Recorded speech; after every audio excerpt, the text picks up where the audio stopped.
Hello, now we're going to show you how to use the mini assembler inside of Bugbyter. First, you enter the mini assembler by typing ASM or assemble. Now we can enter the address, a colon, and the 6502 opcode that we want to execute. In this case, we're setting decimal mode. Pressing the spacebar takes us to the next memory location where we can enter our next opcode.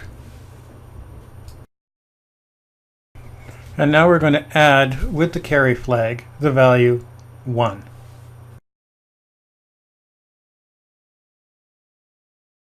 Let's do this a couple of more times.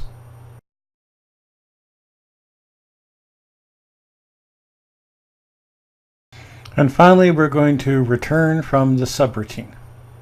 So here I thought I'd show you how the decimal flag affects addition. So we're going to load the accumulator with 8, clear the carry flag, and as we add 1 to the accumulator, you'll see that it no longer follows hex. It should switch to 0A, but it jumps to 10 and 11, and that's because it is in decimal mode. It should be noted that only add with carry and subtract with carry are commands that are affected by the value of the decimal flag. Incrementing and decrementing the Y registers will have no effect on the way they add 1 to their registers. So now I've cleared the decimal flag, and we're going to step through it again, and we'll see how the accumulator changes its behavior as 1 is added to it.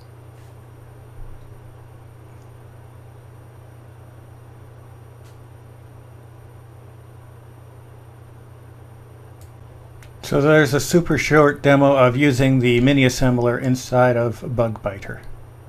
Now we'll go into using breakpoints. Now I'm going to show you how to use the breakpoints in Bugbyter. We'll use the high-res example again. Remember, after you use the DOS command, you have to press enter for it to go back into the Bugbyter screen. We're going to set some memory locations to look at. We're going to look at 0000 and 0001, and we're going to look at a couple of different locations, 2000, 2100, and 2200. Pressing escape will get you back to the command line. To set a breakpoint, you do BP and the number of the breakpoint that you actually want to modify. Looking at the source code, we're going to put a breakpoint at 030F. So BP1, we enter the address where we want the breakpoint to occur, and use the arrow key to skip over count. And now we're going to say how often do we have to hit this location before we actually execute the breakpoint. We're going to say execute on the first time.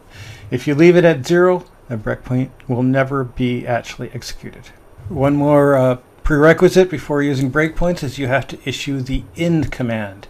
And I'll go into more details about that in a moment. But right now, we're going to execute our command. We're going to do 300T, T for tracing.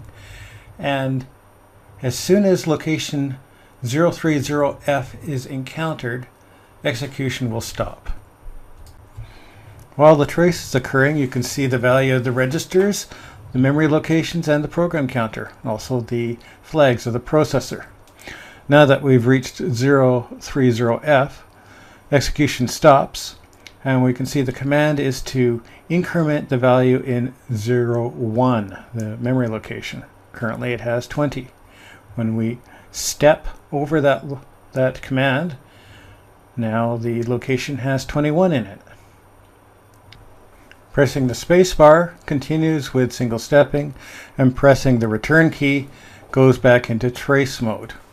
Okay, let's just skip a bunch of this trace, and now we're stopped the second time on our breakpoint. And if you look, it says broke 2. Let's talk about what the in and the out commands actually do. Currently, if you look at the top, it says BI, which breakpoints are in. But what it actually does is it replaces the breakpoint with the break command and no ops to fill out the full command field. When you type out, it replaces the original code back into the memory location. So make sure you do an out before you do any B saves of your program in memory. Now you have the ability to stop the execution of your program, check registers, single step through it, all the utilities necessary to do a thorough examination of your program.